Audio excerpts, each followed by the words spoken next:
toutes et à tous, on se retrouve aujourd'hui pour une nouvelle vidéo. C'est un update lecture que je vous propose. On va parler de 4 lectures. Je vais vous donner mon avis sur ces 4 romans. C'est parti. On commence par Tes notes pourpres de Angel Arekin aux éditions Black Ink, qui était la lecture commune du mois de septembre de notre groupe Elle Booktube et vous. On est là dans un drame purement psychologique, extrêmement bien écrit. Vraiment, la plume d'Angel Arekin, à chaque fois, elle m'emporte beaucoup. On fait la connaissance de Souline et de Evie. Ils étaient ensemble dans une espèce de pensionnat quand ils étaient jeunes. La musique les réunissait beaucoup.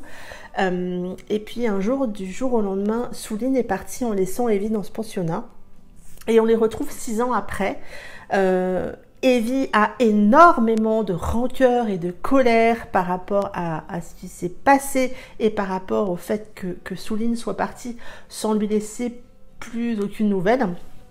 Et ils ont l'occasion de se retrouver lors d'un événement. Souline part en vacances dans les Pyrénées et elle va retrouver Evie qui est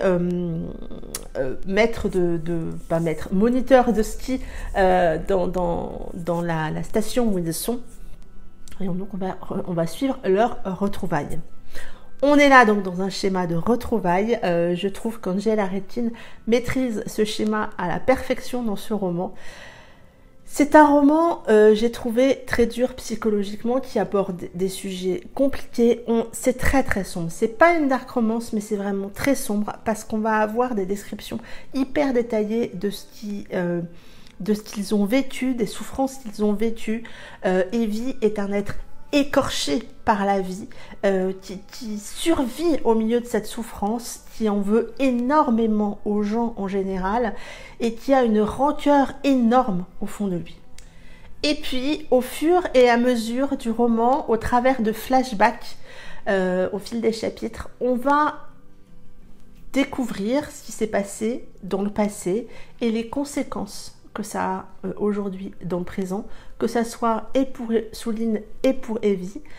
Et j'ai trouvé que c'était extrêmement bien mêlé, extrêmement bien amené. Le personnage masculin d'Evie vraiment m'a touchée parce qu'il est profondément blessé. Il souffre beaucoup et il exprime cette souffrance par une énorme colère, une énorme rancœur. Certes, c'est assez brutal, c'est assez violent quand on lit, qu'on voit comment il exprime tout ça, mais quelque part on le comprend aussi et j'ai beaucoup aimé. J'ai un bémol dans ce roman qui ne me fait pas que je le déteste, loin de là, mais j'ai un bémol, c'est l'épilogue. Je ne vous en dirai bien évidemment rien. J'aurais aimé un épilogue différent, plus tranché. Voilà, on va dire ça comme ça. J'aurais aimé un épilogue plus tranché. Mais ça reste une très très bonne lecture. Vraiment, je pense que Souline et Evie vont rester bien dans mon cœur. Vous savez, ça fait partie de ces histoires qui, quand vous les lisez, vous fermez le livre et vous savez qu'elles vont rester là.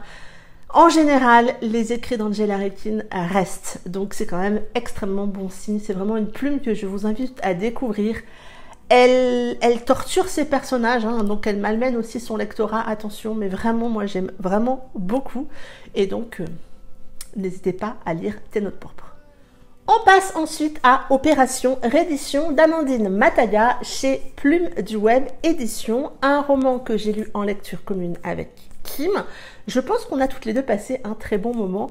Cette romance se veut militaire, c'est en tout cas ce qu'on ressent quand on lit un peu le résumé, ce qu'on ressent quand on voit la couve. Moi je dirais plutôt que c'est un très beau combo militaire-journaliste, parce que finalement les deux métiers sont autant mis en avant l'un que l'autre et on n'est quand même pas dans du roman 100% militaire. Donc, faut pas non plus vous dire je vais lire une romance militaire à fond. Moi, j'ai beaucoup aimé en fait cette dualité militaire-journaliste. Et vraiment, cette histoire, elle m'a bien embarquée. Là aussi, on est dans un schéma de retrouvailles puisqu'on va retrouver Gabriel et Alec qui se sont perdus de vue il y a 10 ans et qui sont amenés à se retrouver pour l'enterrement de leur meilleur ami.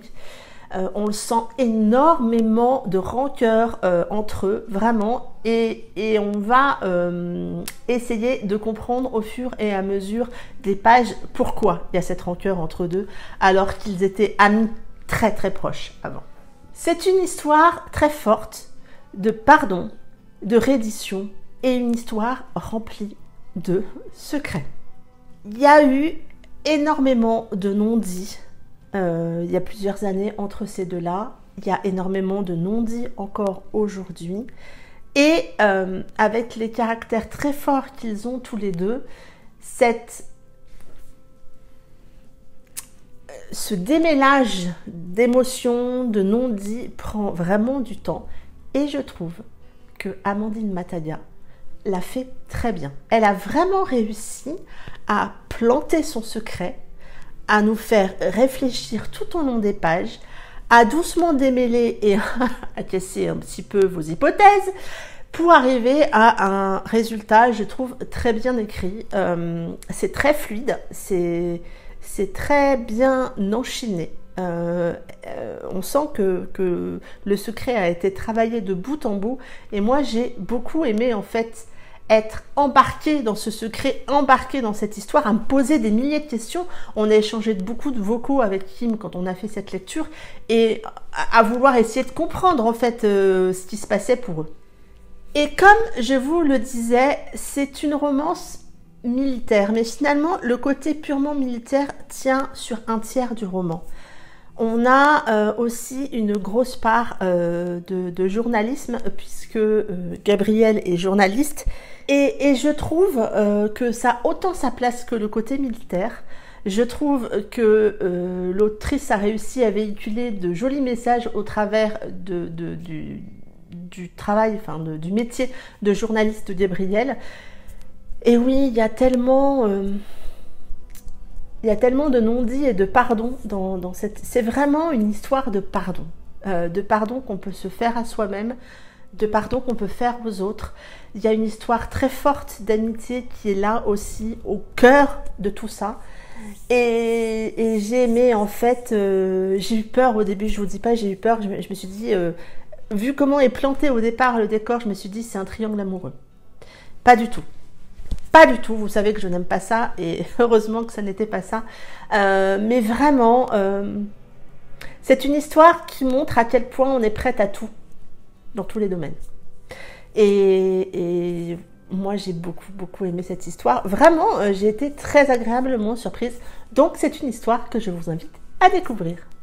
On passe maintenant à un tout autre domaine puisqu'on part dans l'univers de la musique avec La résonance des cœurs de Mélane Laure aux éditions Elixiria, qui est le premier roman de l'autrice.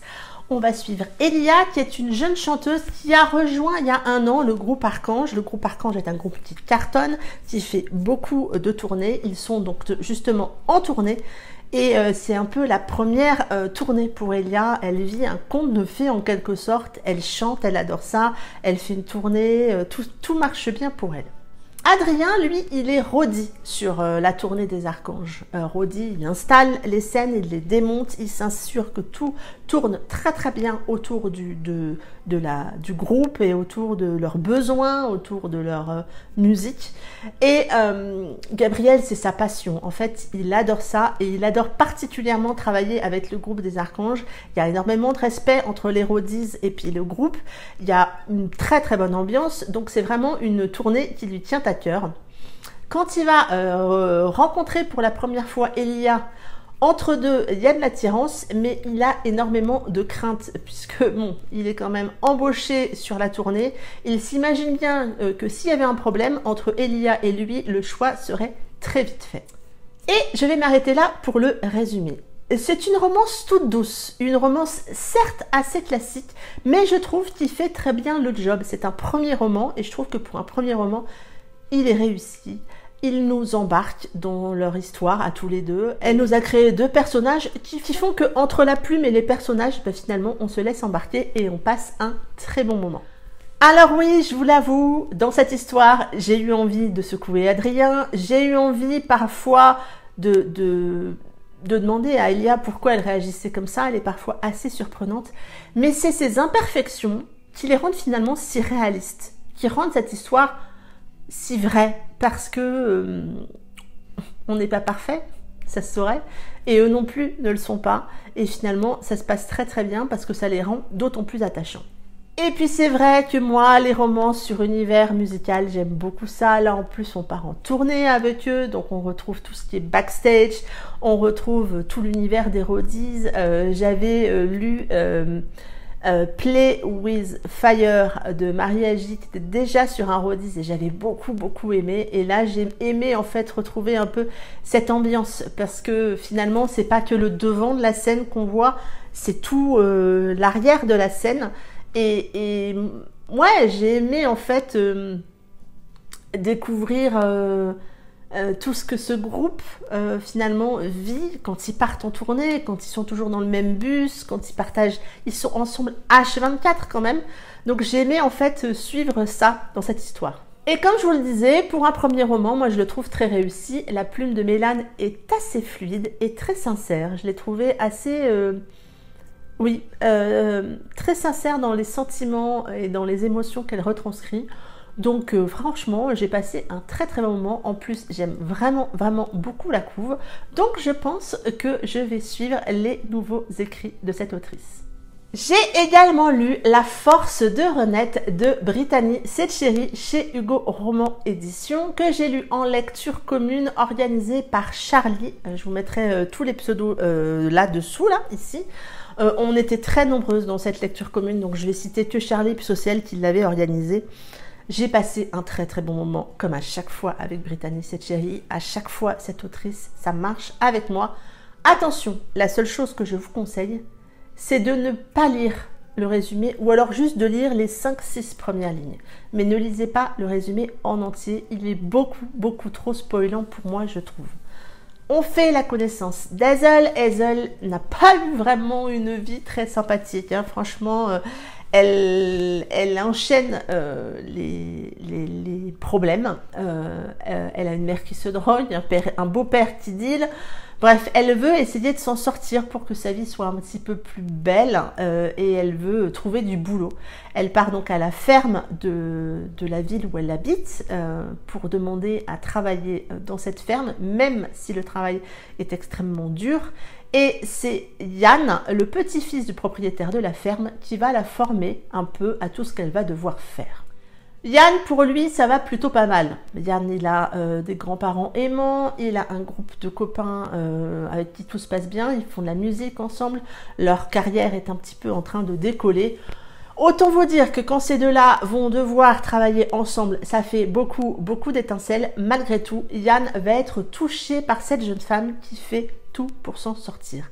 Et c'est tout ce que je vous dirais, c'est vraiment le tout début, vraiment le tout début que je vous résume dans cette histoire. C'est Brittany Setcheri, et Brittany Setcheri, elle sait manier les émotions quand il faut, là où il faut, comme il faut, et à chaque fois, avec moi, ça match. Ça a marché pour celui-ci, j'ai passé un très bon moment, j'ai eu cet ascenseur émotionnel que j'ai à chaque fois, que je recherche et que j'attends à chaque fois que je lis un BCC, et là, ça n'a pas manqué. Et autant vous dire qu'avec cette lecture, dès le prologue, ça attaque super fort. Donc c'est dur en fait de ne pas être touché par ce que vit Hazel, par ce qu'elle subit. Et c'est dur de ne pas s'attacher à elle.